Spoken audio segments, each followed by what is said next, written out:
नीतीश कुमार जी ने एक कारखाना दिया तो बताओ। मिल करके काम करेंगे, बिहार को नई ऊंचाइयों पर पहुंचाएंगे। खत्म हुई वादों की बारी, चुपचाप लालटेन छाप, और अब लालटेन की जरूरत खत्म हो गई।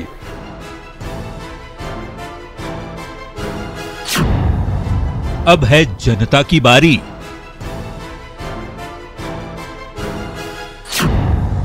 वोटर के दर पहुंची ईवीएम। 5 सालों का होगा हिसाब।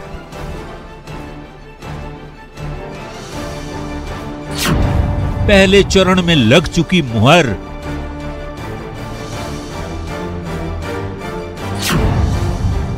दूसरे चरण के रण के लिए बिहार तैयार।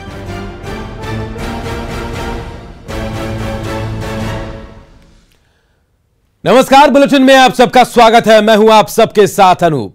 बिहार विधानसभा चुनाव के दूसरे चरण के 94 सीटों पर कल मतदान है।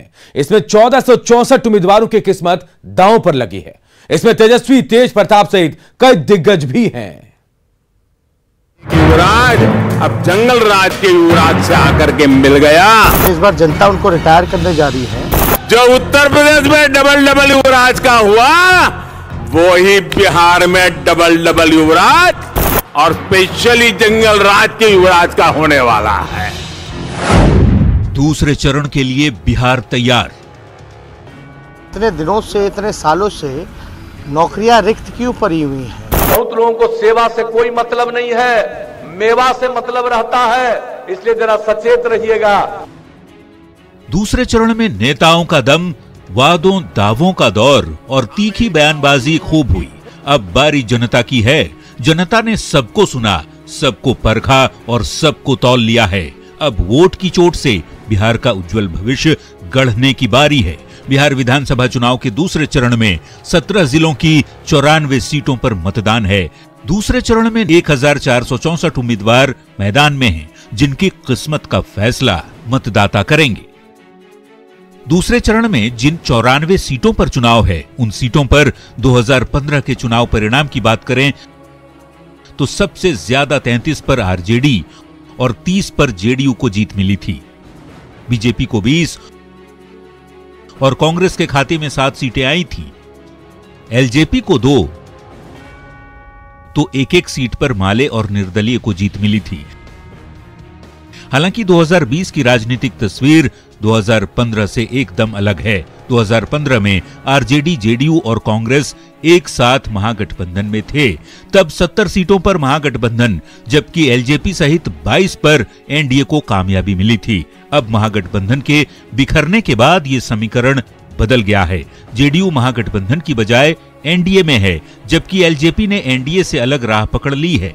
गठबंधन और रैलियों के जरिए नेताओं ने अपना दांव तो चल दिया है, अब गेंद जनता के पाले में है। Bureau report, news 18। तो एक तरफ दूसरे चरण के वोटिंग की तैयारी चल रही है, तो तीसरे चरण के लिए प्रचार भी जारी है। मुख्यमंत्री नीतीश कुमार ने पिपरा विधानसभा क्षेत्र में चुनाव प्रचार किया और एनडीए प्रत्याशी के लिए वोट मांगा।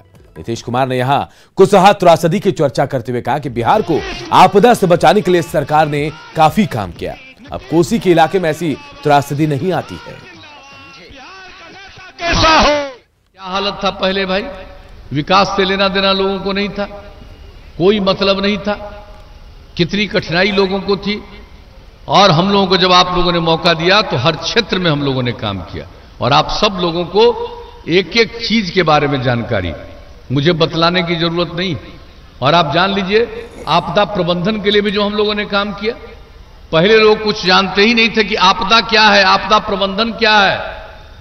और जब आप जानते हैं कोसी त्रासदी आई थी और उसके पहले 2007 में 22 जिला प्रभावित हुआ था, 2.5 करोड़ की आबादी प्रभावित हुई थी। हम लोगों ने जो काम किया और कोसी की त्रासदी आई तो हमने कहा कि कोसी को और बेहतर बनाएंगे और उसके लिए जो हम सब लोगों ने प्रयास किया, काम किया। बीजेपी के राष्ट्रीय अध्यक्ष जेपी नड्डा ने सीतामढ़ी में चुनावी सभा को संबोधित किया और परिहार विधानसभा सीट से बीजेपी प्रत्याशी गायत्री देवी के लिए वोट मांगा। जेपी नड्डा ने यहां प्रधानमंत्री जनधन योजना के फायदे गिनाए और पूर्व प्रधानमंत्री राजीव गांधी के एक बयान पर तंज कसा कि देश में उस वक्त कैसी व्यवस्था थी कि दिल्ली से भेजा गया 1 रुपए में से जमीन पर 15 पैसे ही पहुंचते थे। जब कोरोना आया ना और जब लॉकडाउन लगा तो यही जनधन खाते में मोदी जी ने बिना पोस्टमैन के, बिना पोस्ट ऑफिस के, बिना मनी ऑर्डर के 20 करोड़ बहनों के खाते में 500 रुपए, 1500 रुपए 3 महीने के लिए पहुंचा दिए ताकि उनका चूल्हा जल सके। एक समय प्रधानमंत्री राजीव गांधी से बोलते थे 1 रुपया भेजते हैं 85 पैसा बीच में गायब हो जाता है। और एक प्रधानमंत्री नरेंद्र मोदी हैं जिन्होंने 8 करोड़ 56 लाख किसानों के खाते में सीधे 6000 रुपए पहुंचा दिया। ये व्यवस्था करके दी। ये बदलता भारत है जिसको हमको समझना चाहिए। इधर दिन भर चुनावी सभाओं को संबोधित करने के बाद तेजस्वी यादव शाम को पटना लौटे। तेजस्वी यादव ने शाम को युवा नौकरी संवाद किया। वर्चुअल माध्यम से तेजस्वी यादव ने नौकरी और बिहार की समस्याओं को ही चर्चा करते हुए मुख्यमंत्री नीतीश कुमार पर सवाल उठाए। तेजस्वी ने कहा कि अगर उनकी सरकार बनी तो 10 लाख पक्की सरकारी नौकरी मिलेगी, जिनके वेतन के लिए विधायक, मंत्री और सीएम भी अपनी सैलरी छोड़ देंगे। अपनी थाली नीतीश कुमार जी ने कहा, कुछ बात तो ऐसी बोली जिससे निजी हमला उन्होंने किया कि क्या अपने बाप के पास से पैसा लाएगा, इस तरह की बातें उन्होंने कही। हालांकि बड़े हैं, कुछ भी कह सकते हैं, वो गाली दे या कुछ भी कोसे हमारे को आशीर्वाद के रूप में लगता है। और ये बार बार वो कहते हैं नीतीश कुमार जी कि हमने जो है 6 लाख लोगों को रोजगार दिया 15 सालों में। ध्यान से सुनिएगा, ये महत्वपूर्ण बात है। वो बार बार कहते हैं कि हमने 6 लाख नौकरियां दी, लेकिन नीतीश कुमार जी ने ये कभी नहीं बोला कि सारे कॉन्ट्रैक्ट पे नौकरियां थी।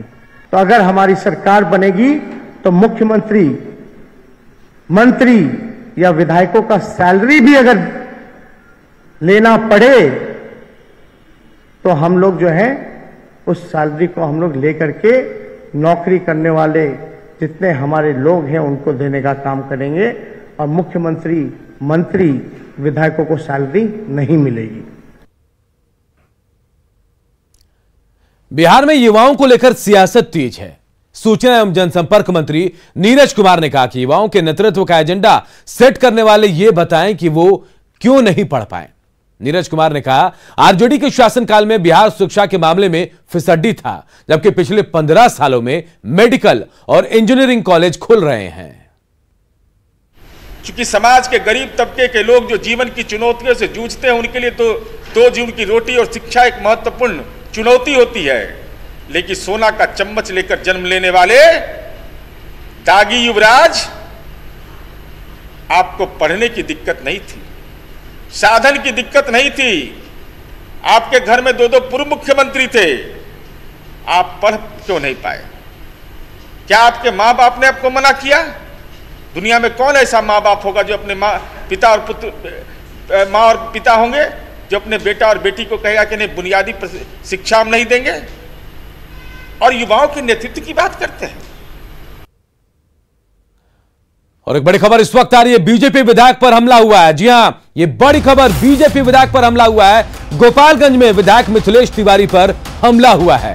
बीजेपी विधायक के गाड़ी के शीशे तोड़े गए हैं। बैकुंठपुर के रेवतीत में यह हमला हुआ है और विधायक ने इसके लिए निर्दलीय उम्मीदवार पर गंभीर आरोप लगाए हैं। तो बड़ी खबर हम आपको बता रहे हैं गोपालगंज से, जहां बीजेपी विधायक मिथिलेश तिवारी पर हमला हुआ, उनके गाड़ी के शीशे तोड़े गए।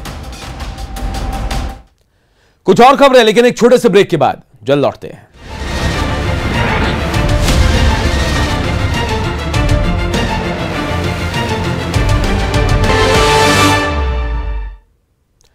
रक्षा मंत्री राजनाथ सिंह ने आज सीतामढ़ी के मेजरगंज में चुनावी सभा को संबोधित किया और बीजेपी प्रत्याशी के लिए वोट मांगा। इस मौके पर राजनाथ सिंह ने नीतीश कुमार के काम और व्यक्तित्व की तारीफ की। राजनाथ सिंह ने 15 साल के शासनकाल के बाद भी नीतीश कुमार को बेदाग बताया। क्या यह सोच रही है 15 वर्ष तक लगातार मुख्यमंत्री रहने के बावजूद बिहार ही नहीं, भारत का कोई व्यक्ति उंगली उठाकर नहीं कह सकता कि नीतीश कुमार के दामन पर कोई भ्रष्टाचार की दाग लगी हुई हो, यह कोई नहीं कह सकता। क्या ये छोटी बात है? भाई चारा तो नहीं खा रहे हैं, कम से कम आपके घर राशन तो पहुंचा रहे हैं। क्या ईमानदारी की कीमत नहीं होती? बड़ी बड़ी तालिकाएं बनाए हैं और वहां पर जो इन्फोर्समेंट डायरेक्टरेट पहुंचकर वहां छापा तो नहीं मार रहा है, जेल की हवा तो नहीं खाई। और बात कहता है वोटर कॉन्टेस्ट की, तो अपनी आवाज को दे एक विश्वसनीय मंच और साथी जीते स्मार्टफोन भी। कॉन्टेस्ट में भाग लेने के लिए अभी मिस कॉल करें 8506018018 पर।